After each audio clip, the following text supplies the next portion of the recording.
Yes, good morning mga kakuha. Time check natin 5:44 ng umaga. Dito tayo ngayon sa Akyat tayo ng Antipolo. Dito tayo sa may Fatima. Kwento ko lang mga kakuha to this video.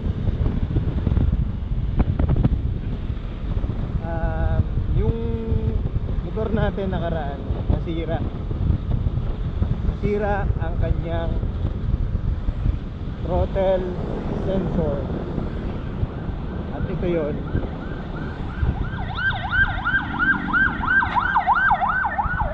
Yan, napakaliit niya lang, pero nagkakahalaga siya ng 1,800.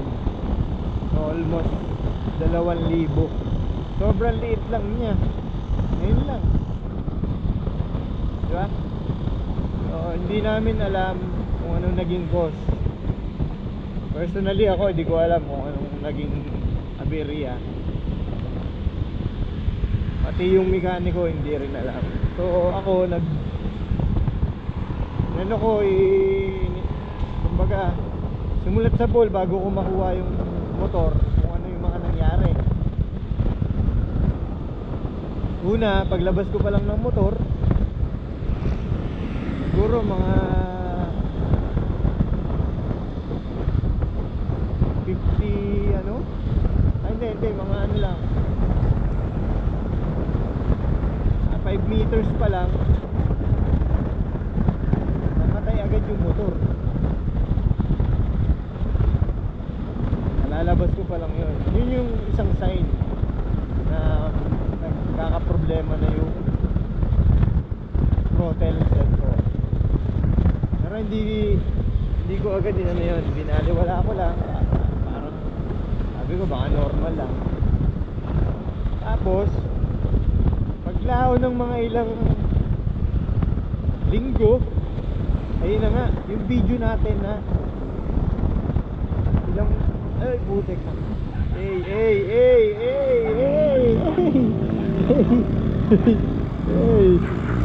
May riot may riot.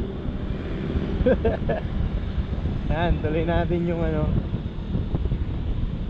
maon pa ba tayo. Yan, mga ilang buwan mamatay na talaga siya. Tapos ang akala namin ng mekaniko yung sakit dito sa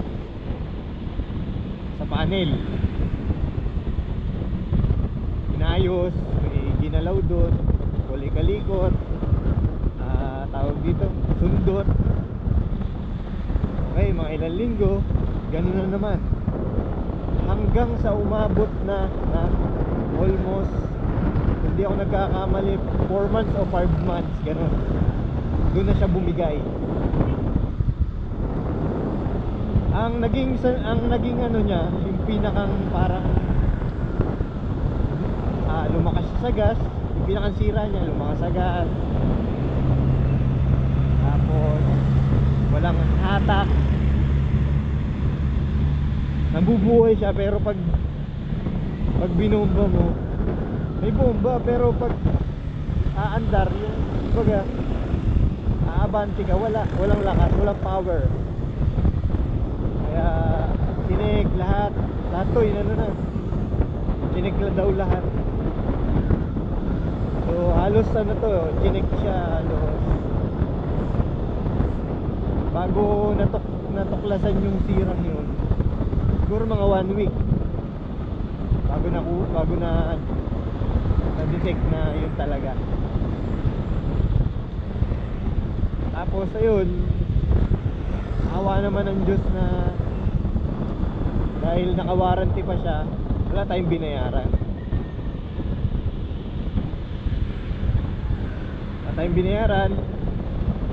Naka-warranty ang unit natin. So okay na siya ngayon. Okay na, hindi na namamatay. As of now, siguro mga almost na to, magdadalawang buwan na. Dire-diretso takbo kapag binuhay mo, dire-diretso na takbo. Wala nang palya, wala nang patayan. Hindi siya namamatay.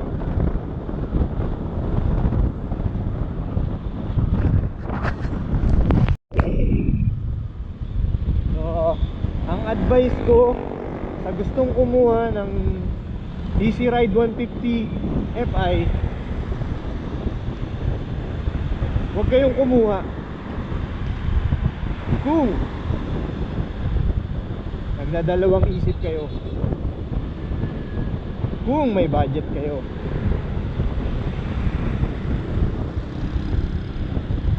Pero kung sapat lang yung budget nyo, tapos ito na talaga yung napag-desisyonan nyo, okay, ang gawin nyo lang, bago nyo ilabas ng kasa, kailangan check nyo lahat, paandarin nyo, test drive nyo muna.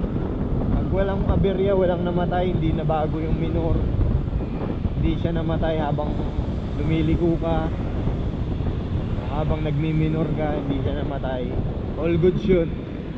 And then, syempre, nasa maintenance din, nasa paggamit din kasi minsan. Kung barubol ka gumamit, for sure mabilis ang buhay ng iyong sasakyan or ng iyong motor. Huwag ka nang kumuha kung puro ka na lang sabihin mo sa sirain naman yan, sirain. Huwag ka nang kumuha.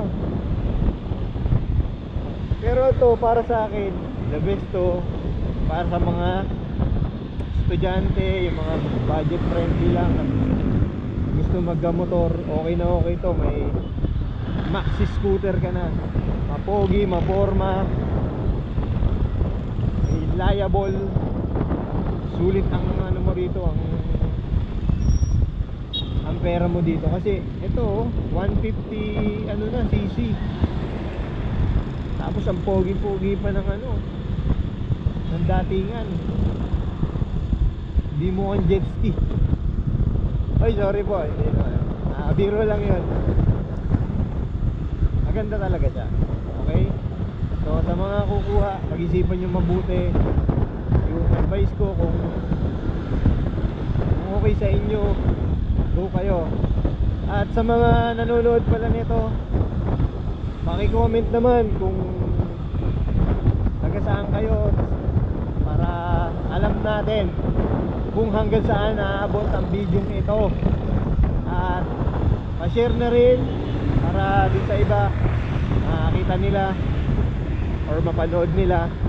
Tapos kung sakali ito pala yung gusto nilang motor na bilhin, may idea na sila kung ano mga dapat nilang gawin. Alright, so kung may dadagdag pa ako, siguro sa susunod na video na lang. At eto, kaya nga pala tayo pupunta dito, pupunta ng Antipolo at bayan, bibili tayo ng oil. Ako pala ay every 1,000 kilometers nagpapalit na ako ng oil. Ang ginagamit ko ay Shell Advance, yung 800mm na pang 800ml na pang scooter. Ito yun, ito ang ginagamit ko ngayon. So sa Shell ako bumibili para sigurado. Mag-download kayo ng ano, ng apps nila para may discount kayo sa product. So ayan, thank you for watching at thank you for your support mga kakuha. Maraming salamat at God bless sa inyong lahat. Alright.